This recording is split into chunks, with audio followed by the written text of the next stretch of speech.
Selamat malam Bapak Ibu yang dikasihi oleh Tuhan. Sungguh satu sukacita tersendiri Bapak Ibu Saudara sampai dengan hari ini juga dalam keadaan baik, dalam keadaan sehat. Dan tentunya kita semua juga mengharapkan bahwa pandemi boleh cepat selesai dan kita boleh berkumpul kembali. Nah, pada kesempatan malam hari ini, mari saya undang untuk setiap Bapak Ibu Saudara boleh menaikkan satu buah pujian. Pujian ini menceritakan tentang kerinduan sosok seorang yang sudah mengenal Tuhan, sosok yang betul-betul mengasihi Tuhan, tetapi jatuh bangun di sana dan kerinduannya itu adalah dia menjadi sempurna dan semakin sempurna, sebagaimana Bapa adalah sempurna. Kita pujikan pujian ini, Bejanamu. Hanya kepadamu ku bawa seluruh kehidupanku sebagai persembahan yang hidup dan yang berkenan kepadamu, karena kasih-Mu Kau memilihku. Kini ku datang kepadamu, penuhi panggilan-Mu. Ini aku, bejana-Mu, bentuklah sesuai kehendak-Mu, tu genapi firman-Mu. Oh Yesus, ku jadikanku alat yang indah di mata-Mu, bejana yang sempurna seperti-Mu.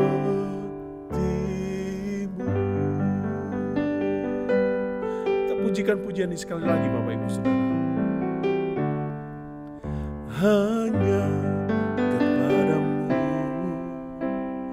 ku bawa seluruh kehidupanku sebagai persembahan yang hidup dan yang berkenan kepadamu, karena kasih-Mu Kau memilihku.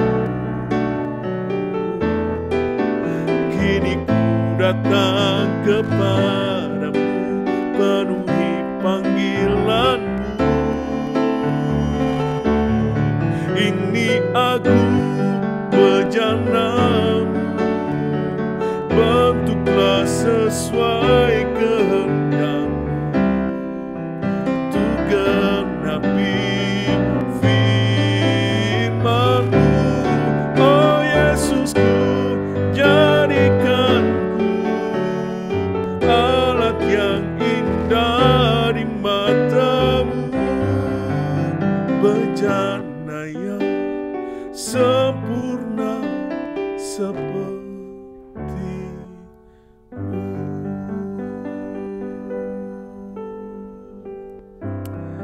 Pujian yang indah.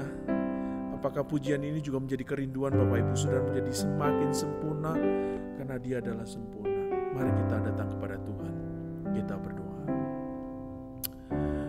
Bapa yang kami kasihi dan yang kami kenal di dalam nama Yesus Kristus, kami menyadari ya Tuhan, siapa kami sesungguhnya di hadapan-Mu. Jikalau kami di hadapan sesama kami ini didapati bukanlah orang yang sempurna, apalagi di hadapan-Mu ya Tuhan. Kesempurnaan-Mu dengan kesempurnaan yang kami terus perjuangkan tidaklah sama dan bahkan tidak mungkin akan menjadi sama. Karena sesungguhnya kami adalah orang berdosa, kami yang layak untuk mendapatkan banyak penghukuman yang semestinya, tetapi Engkau kemudian menggantikan posisi kami ya Tuhan. Kami mengucap syukur bila mana di hari Minggu yang lalu kami boleh peringati Paskah, kami boleh mengingat kembali akan penderitaan, akan sengsara Tuhan. Bagaimana Engkau kemudian di dalam minggu-minggu itu boleh kami ingat kembali perjuangan-Mu yang demikian luar biasa untuk mencintai kami sehingga Engkau mati tergantung di kayu salib. Dan biarlah Tuhan di minggu-minggu yang masih di dalam suasana Paskah ini, kami sekali lagi mau datang kepada Tuhan. Kami mau kemudian juga memperjuangkan hal yang sama. Karena kami sebagai orang berdosa, kami tidak mau hidup di dalam keberdosaan kami. Kami tidak mau untuk kemudian masih didapati oleh Engkau yang sudah mati menggantikan kami. Itu sama seperti manusia kami yang dulu. Kami yang manusia yang lama, kami dengan keberdosaan kami, mulut bibir kami najis, pikiran-pikiran kami kotor, dan semua keberadaan kami tidak mencerminkan manusia yang sudah ditebus, manusia yang sudah lahir baru. Biarlah malam hari ini kami bersama-sama dengan rekan-rekan kami yang lain, kami mau datang kepada Tuhan. Kami mau mengingat bahkan tema yang kami nantinya akan renungkan bersama berkaitan dengan doa khususnya untuk Bali di mana kami tinggal. Kami mau datang kepada Tuhan, kami mau berdoa untuk Bali. Kami berdoa juga untuk orang-orang di luar sana yang betul-betul juga menantikan keselamatan yang datangnya daripada-Mu ya Tuhan. Kami menyerahkan dari awal hingga akhir. Di dalam nama Tuhan Yesus kami berdoa. Amin. Nah, Bapak Ibu yang dikasihi oleh Tuhan, mungkin apa yang sekarang ini Bapak Ibu saksikan dengan penampilan saya memakai udeng, itu memang senada dengan tema kita pada malam hari ini, berbicara banyak tentang kita diajak berdoa untuk Bali. Nah Bapak Ibu, saya rindu untuk Bapak Ibu Saudara membuka bagian firman Tuhan yang terambil dari Roma pasalnya yang ke-8. Kita membaca Roma pasal yang ke-8, ayat yang pertama sampai dengan ayat yang ke-9, saya akan membacakan bagi Bapak Ibu Saudara. Demikianlah firman Tuhan. Demikianlah sekarang tidak ada penghukuman bagi mereka yang ada di dalam Kristus Yesus. Roh yang memberi hidup itu telah memerdekakan kamu dalam Kristus dari hukum dosa dan hukum maut. Sebab apa yang tidak mungkin dilakukan oleh hukum Taurat karena tidak berdaya oleh daging, telah dilakukan oleh Allah dengan jalan mengutus anaknya sendiri dalam daging yang serupa dengan daging yang dikuasai dosa karena dosa, ia telah menjatuhkan hukuman atas dosa di dalam daging. Supaya tuntutan hukum Taurat digenapi di dalam kita yang tidak hidup menurut daging tetapi menurut roh. Sebab mereka yang hidup menurut daging memikirkan hal-hal yang dari daging. Mereka yang hidup menurut roh tentu saja memikirkan hal-hal yang dari roh. Karena keinginan daging itu adalah maut, tetapi keinginan roh adalah hidup dan damai sejahtera. Sebab keinginan daging adalah perseteruan terhadap Allah. Karena ia tidak takluk kepada hukum Allah, hal ini memang tidak mungkin baginya. Mereka yang hidup dalam daging tidak mungkin berkenan kepada Allah. Tetapi kamu tidak hidup dalam daging, melainkan dalam roh. Jika memang roh Allah itu diam di dalam kamu. Tetapi jika orang tidak memiliki roh Kristus, maka ia bukan milik Kristus. Dengan jauh pembacaan firman Tuhan, berbahagialah bagi Bapak Ibu Saudara yang membaca, yang merenungkan, dan yang melakukan firman itu siang dan malam. Nah Bapak Ibu yang dikasihi oleh Kristus, ada satu firman Tuhan yang Bapak Ibu Saudara harus ingat seumur hidup dari Bapak Ibu Saudara adalah dari pasal 8 ayat yang pertama ini. Yang membicarakan begini, demikianlah sekarang tidak ada penghukuman bagi mereka yang ada di dalam Kristus Yesus. Ini menarik ya, Bapak Ibu Saudara harus underline. Bapak Ibu Saudara kalau Bapak Ibu Saudara ada Alkitab yang dalam bentuk buku, Bapak Ibu Saudara boleh kemudian garisi dengan pulpen kah, dengan stabilo kah, atau apapun juga. Kalau Bapak Ibu Saudara yang pakai digital, Bapak Ibu Saudara boleh tekan dan kemudian Bapak Ibu Saudara juga boleh isi dengan warna yang berbeda. Karena ini salah satu bagian firman Tuhan yang Bapak Ibu Saudara harus ingat. Bahwa di dalam Kristus tidak ada lagi penghukuman. Di dalam Kristus tidak ada lagi penghukuman. Kenapa? Saudara, kalau kita membicarakan tentang kemarin berita Paskah bahwa saudara dan saya itu diberi hidup karena Kristus itu hidup, lalu kemudian Kristus yang bangkit, saudara juga akan dibangkitkan. Persoalannya itu Bapak Ibu Saudara dan saya apakah tetap meyakini dengan serius tentang iman saudara yang menceritakan tentang betapa besar anugerah Tuhan bahwa saudara dan saya yang di dalam Kristus tidak lagi akan menerima penghukuman. Kita tahu bahwa standar Allah itu adalah kesempurnaan Bapak Ibu Saudara. Lalu kalau saudara dan saya itu disuruh berkaca, bercermin di dalam cermin itu, apakah saudara dan saya betul-betul masuk kualifikasi yang namanya sempurna itu? Kalau kita tahu dengan pasti dan dengan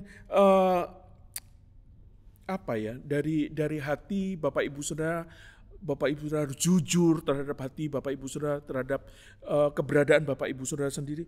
Apakah Bapak Ibu Saudara dan saya itu layak untuk disebut sempurna? Karena tuntutan Tuhan itu adalah kalau engkau tidak ada di dalam penghukuman, maka engkau harus sempurna. Sama seperti Bapa adalah sempurna. Orang yang sempurna tidak akan mendapatkan penghukuman. Tetapi Bapak Ibu Saudara, apakah saudara dan saya dan semua orang di segala tempat di sepanjang abad ini, apakah ada yang didapati manusia yang sempurna? Saudara, kalau kita ngomong tentang yang praktis-praktis saja tentang kesempurnaan, apakah saudara itu mendapati sempurna di hadapan orang lain?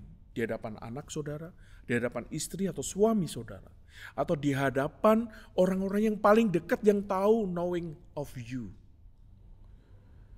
Pengenalan kepada saudara 100% dianggap karena 24 jam dia berada di samping saudara, dia melihat saudara. Apakah cukup meyakinkan dan diyakinkan bahwa saudara itu adalah sosok yang sempurna itu? Bukankah kesempurnaan sering dituntut oleh orang, oleh pasangan saudara, oleh anak saudara? Kalau bisa saya punya papa yang sempurna, kalau bisa saya punya ibu yang sempurna, kalau bisa saya punya pasangan hidup yang sempurna. Lalu kalau ditanya dari hati ke hati tentang kesempurnaan, apakah Bapak Ibu Saudara juga masuk kualifikasi pasangan yang sempurna menurut pasangan masing-masing? Saudara, kalau kita melihat dengan jelas tentang fakta-fakta yang lalu, ya, kita dihebohkan dengan pernikahan Atta Halilintar, ya. Atta Halilintar, seorang YouTuber luar biasa. Dia berhasil hidupnya karena dari YouTube penghasilannya luar biasa, katanya sampai miliaran, saya nggak tahu.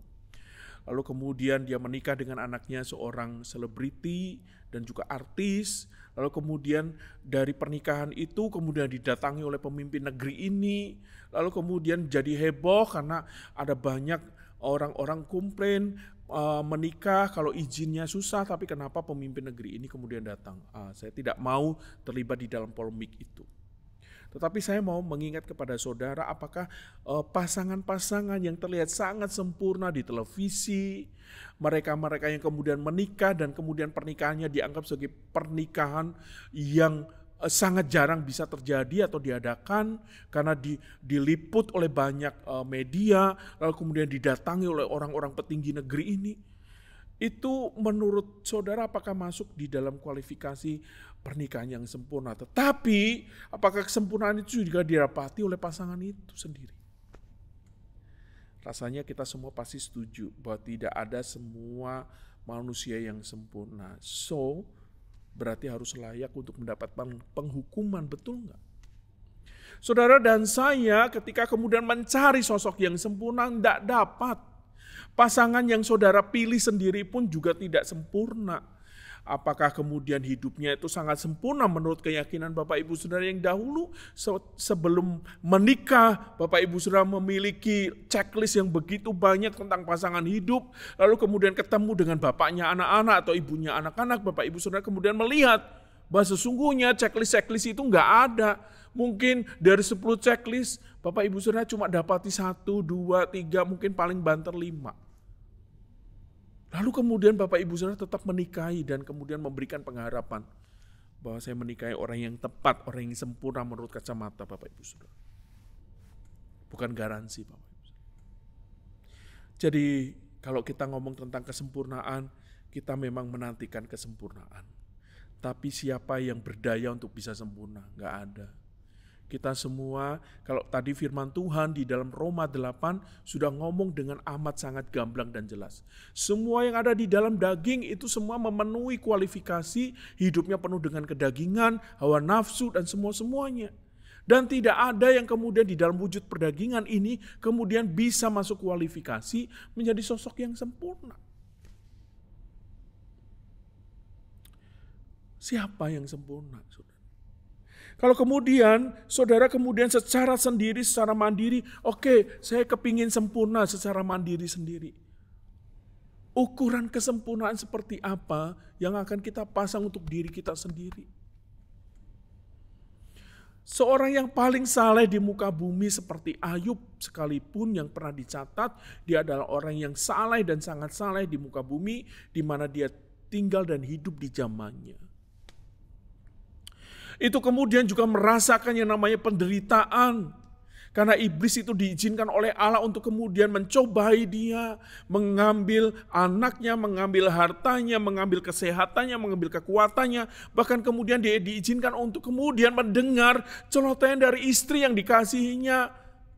Untuk kemudian istrinya itu mengajak untuk mencela Tuhan. Untuk meninggalkan Tuhan. Saudara, saya sangat sedang berpikir keras. Kalau ada orang yang mengklaim bahwa dirinya itu sempurna dan layak untuk masuk surganya Tuhan.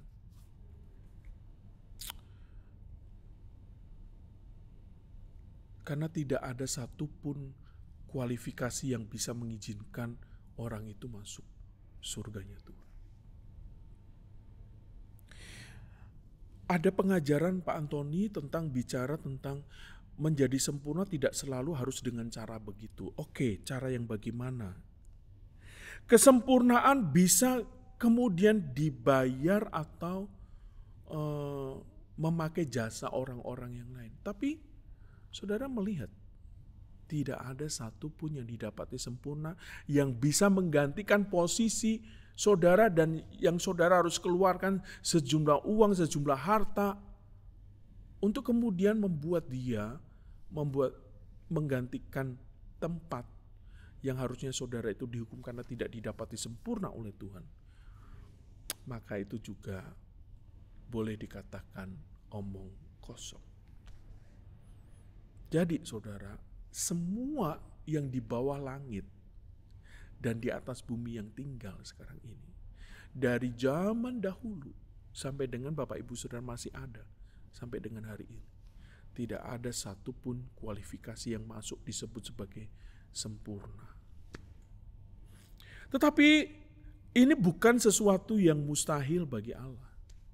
Di situ dikatakan maka Allah itu mengutus anaknya di dalam daging. Firman Tuhan katakan Allah yang mengutus anaknya di dalam kesempurnaan itu juga menjadikan anaknya hakikatnya sempurna itu menjadi daging yang sempurna. Lalu kemudian dia memposisikan diri menggantikan posisi saudara dan saya sebagai yang menerima penghukuman menjadi yang terhukum. Jadi catatan utang saudara, dosa saudara, semua bentuk kesalahan yang membuat saudara itu kemudian harus mendapatkan penghukuman kekal itu dihapus dan terhapus oleh karena kematian satu orang yang sempurna, yaitu Yesus Kristus. Maka jelas di ayat tadi dikatakan bahwa hanya ada di dalam Kristus Yesus itu tidak ada lagi penghukuman. Ini keras sekali dan ini pernyataan dan penyataan yang luar biasa dari Tuhan. Tidak ada satupun penghukuman yang bisa dijatuhkan kalau orang itu ada di dalam Kristus. Pertanyaannya, saudara dan saya betul sudah di dalam Kristus? Orang yang di dalam Kristus dicatat di dalam Roma 8 tadi dikatakan bahwa hidupnya itu menurut roh. Jadi dia tidak ada di dalam hidupnya sekalipun bertata hawa nafsu kedagingan itu kan. Kita mulai bercermin dalam diri. Saya ke gereja sudah bertahun-tahun, saya ke gereja mulai dari kecil, saya ikut sekolah minggu, saya kemudian juga melakukan banyak hal yang baik, saya support misi, saya juga melayani Tuhan di banyak bidang, dan bahkan saya tidak pernah hitung-hitungan sama sekali. Itu bukan kualifikasinya, bukan itu. Kualifikasinya itu adalah saudara melakukan itu karena saudara itu sudah dilahirbarukan, atau saudara melakukan itu supaya saudara masuk kerajaannya Tuhan, yaitu surga. Itu sesuatu yang berbeda, saudara. Jadi kalau boleh kita mulai luruskan pandangan kita, iman kita. Jadi saudara dan saya yang sudah dilahirbarukan di dalam Kristus, saudara melakukannya itu karena Kristus. Saudara menurut roh, maka sesungguhnya saudara harus mentaati firman Tuhan. Saudara harus terus bergumul, jatuh bangun untuk taat kepada firman Tuhan. Itu gak gampang, betul. Sampai dengan hari ini saudara juga bisa melihat saya itu juga jatuh bangun di dalam untuk menjadi orang yang hidup seturut dengan firman Tuhan. Saya bukan orang sempurna, saudara. Mungkin orang-orang yang mengenal saya, tahu saya, mungkin ada yang pernah kemudian sakit hati dengan saya minta maaf. Kenapa? Karena saya juga gak sempurna. Tetapi saya juga memberanikan diri di tengah-tengah ketidaksempurnaan saya mau belajar terus untuk terus menjadi sempurna, terus menjadi sempurna, terus menjadi sempurna. Sampai Tuhan memanggil saya. Perjuangan untuk tidak stay di dalam dosa itu gak gampang, saudara. Sama seperti perjuangan saudara itu hidup diet. Saya ini gagal diet loh, saudara, lihat nih. Ya, saya ngembang. Saya berjuang untuk diet aja gagal. Saudara dan saya berjuang untuk melakukan kehendak Tuhan jauh lebih sulit. Tantangannya banyak dalam diri saudara, lingkungan, kanan kiri, depan belakang saudara, semuanya menuntut saudara untuk kemudian mengikuti dunia ini. Gak gampang kan? Jadi kalau membicarakan tentang yang namanya kesempurnaan, saudara, mari akui di hadapan Tuhan, Tuhan aku gak sempurna. Saudara harus berani. Saudara harus berani ngomong kepada Tuhan, Tuhan aku gak sempurna. Menurut pasanganku, aku bukan pasangan yang ideal. Betul. Saya menerima itu, saya mengakui itu. Jadikan aku semakin ideal ya Tuhan. Jadikan aku semakin sempurna ya Tuhan. Berarti saudara dan saya, kalau mau seperti itu, saudara harus melakukan firman Tuhan. Jadi, yang paling terakhir, saudara, kita ngomong tentang dunia Bali, saudara. Di kanan kiri, saudara, rumah saudara, tetangga saudara, gak usah jauh-jauh. Atau mungkin di lingkup kerja saudara, ya.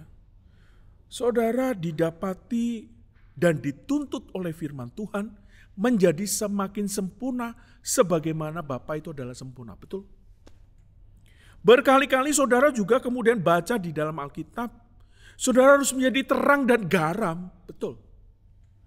Pertanyaannya, itu sudah dikerjakan belum? Itu sudah dilakukan belum? Itu pertanyaan. Dan pertanyaan ini harusnya gampang dijawab, belum atau sudah. Tapi untuk menjawab belum dan sudah itu kadang itu saudara mikir ratusan kali. Bagi saya, saudara, kalau ditanya apakah kamu sudah melakukan firman Tuhan? Saya sudah melakukannya dengan sungguh hati dan saya merasakan betapa ada perubahan hidup. Dan saudara harus berani ngomong bahwa saya menjadi orang yang berbeda dari yang dulu. Jadi kalau kita sekarang ini dibawa ke pemahaman berdoa bagi Bali, pernahkah Bapak Ibu Saudara berdoa untuk tetangga Bapak Ibu Saudara yang cerewet minta ampun? Ayo, saya tantang. Pernahkah Bapak Ibu Saudara itu berdoa untuk anak-anak tetangga yang mungkin jengkelin saudara? Pernahkah Bapak Ibu Saudara itu berdoa juga bagi langganan Bapak Ibu Saudara pernah belanja di tempatnya, pernah beli sesuatu di tokonya atau di pasar, Bapak Ibu Saudara ketemu sama mereka penjual-penjual yang ada di pasar yang sehari-hari melayani saudara, pernahkah berdoa untuk mereka? Pernahkah juga untuk kemudian bicara banyak tentang mereka menyampaikan firman, menyampaikan kebenaran, menyampaikan kasih Tuhan? Saudara, nggak usah muluk-muluk kita membicarakan tentang berdoa atau fokus untuk Bali secara gradual, secara besar, secara akbar, pertemuan-pertemuan raya yang memang sekarang ini tidak bisa dilakukan. Saudara, lakukanlah dari hal yang paling kecil. Fokus untuk Bali, doa untuk Bali itu dimulai dari rumah saudara. Karena firman Tuhan katakan, kalau orang yang sudah di dalam Kristus tidak ada lagi penghukuman. Saudara nggak rindu tetangga saudara itu mengalami tidak ada penghukuman itu. Saudara nggak rindu itu penjual sayur di pasar Badung misalnya. Mereka-mereka yang saudara pernah terus berinteraksi setiap harinya. Nggak rindu mereka itu berada di dalam tidak penghukuman itu. Sama seperti saudara dan saya. Ayo saudara. Kita harus doing something. Kita harus berbuat untuk Bali. Start from ourselves. Mulai dari diri kita sendiri. Gak usah tuntut orang lain, gak usah tuntut gereja untuk memperhatikan ini dan itu. Gak usah tuntut untuk kemudian gereja itu punya program ini dan itu. Starting from ourselves. That's the main. Itu adalah yang paling utama. Ayo saudara. Kita berdoa untuk Bali, mulailah dari diri kita, jadikan kita sebagai alat penjawab doa itu. Yes Tuhan, utus aku Tuhan. Yes Tuhan, pakai aku Tuhan. Yes Tuhan, jikalau aku gak bisa melayani dan itu, pakai doa-doaku untuk mendoakan mereka. Sangat gampang. Saudara yang sudah di dalam Kristus, tidak ada lagi penghukuman. Beritakan itu, ceritakan itu kepada banyak orang di luar sana. Mari kita berdoa. Bapa yang baik, kami menyadari ya Tuhan bahwa hanya kami betul-betul merindukan. Ada orang-orang di luar sana yang merasakan hal yang sama. Yang tidak lagi di bawah penghukuman. Karena firman Tuhan sangat jelas bicara banyak tentang bahwa di dalam Kristus Yesus tidak ada penghukuman. Ini kami aminkan di dalam hidup kami. Ini kami yakini di dalam hidup kami. Dan kami akan teruskan lanjutkan kepada orang-orang di sekeliling kami ini Tuhan. Nyatakan wujud tekad kami. Untuk kami boleh membuktikan cinta-Mu. Membawa kami menyampaikan kabar ini kepada banyak orang. Kalau kami takut, berikan keberanian Tuhan. Kalau kami tidak fasih lidah, berikan lidah-Mu ya Tuhan. Karena Roh-Mu itu memampukan kami untuk dapat berbicara atas nama Tuhan. Dan biarlah semuanya itu kami arahkan, kami serahkan hanya demi nama Tuhan Yesus. Kami berdoa untuk pulau di mana kami ini berada. Kami berdoa untuk masyarakatnya. Kami berdoa untuk semuanya. Tuhan yang tolong. Kami menyerahkan. Tidak ada yang sempurna. Hanya di dalam Kristus saja kami beroleh ganti kesempurnaan. Kami menyerahkan semua ini. Di dalam nama Tuhan Yesus kami berdoa. Amin. Bapak Ibu yang dikasihi oleh Tuhan, kalau Bapak Ibu Saudara tadi sudah menyimak dengan baik bagian firman Tuhan, maka kita perlu berdoa untuk Bali dengan serius. Bapak Ibu Saudara tidak harus menunggu sebagaimana hari ini akan ada banyak pokok doa untuk Bali, tidak harus. Simpan pokok-pokok doa ini, bawakan di dalam doa-doa bagi Bapak Ibu Saudara. Jikalau Bapak Ibu Saudara nantinya juga berkenan digerakkan oleh Roh Tuhan yang tinggal di dalam diri saudara, mari beranikan diri Bapak Ibu Saudara kepada tetangga-tetangga di mana Bapak Ibu Saudara tinggal. Tanyakan mau didoakan apa yang bisa didoakan supaya saya doakan kamu. Saudara, nyatakan kasih itu kepada orang-orang di sekeliling saudara. dan simak pokok-pokok doa, bawa ini semua di dalam doa syafaat saudara masing-masing. Terima kasih, Tuhan memberkati.